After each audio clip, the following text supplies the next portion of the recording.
স্কুলের ইতিহাস জানার জন্য বানরটাও ভীষণ আগ্রহী।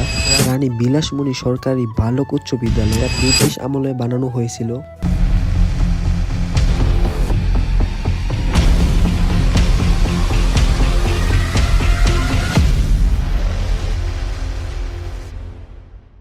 আসসালামু আলাইকুম।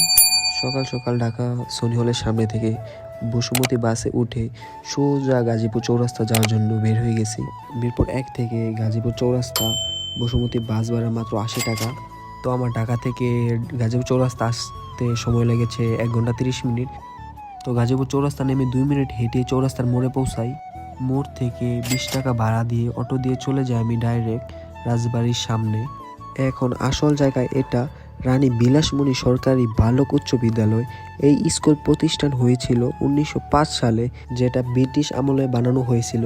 মানে ভাবেন তো, আজ এই থেকে প্রায় 120 বছরও বেশি আগে এই স্কুল শিক্ষা আলো ছড়াচ্ছিল। আর মজার একটা সিন হলো, ভিডিও করতে করতে দেখি স্কুলের ছাদের উপরেও একটা বানর বসে আছে। মনে হচ্ছিল এই স্কুলের ইতিহাস জানার জন্য বানরটাও ভীষণ আগ্রহী।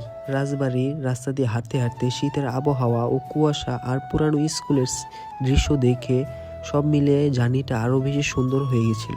এরপর রাজবাড়ি থেকে একটা সিএনজি নেই, ভাড়া 30 টাকা দিয়ে চলে যায় নরুন বাজার। নরুন স্কুলের সামনে নামিয়ে দেয় সিএনজি আমাকে।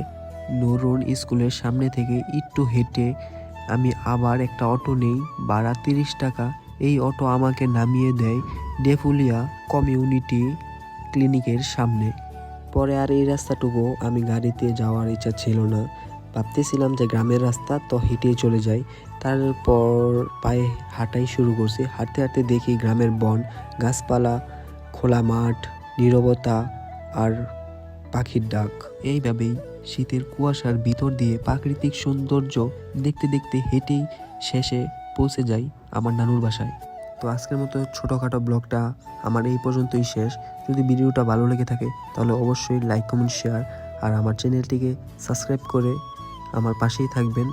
আর কী নিয়ে ব্লগ চান তা অবশ্যই জানিয়ে দেবেন। তো আজকের মতো আল্লাহ হাফেজ।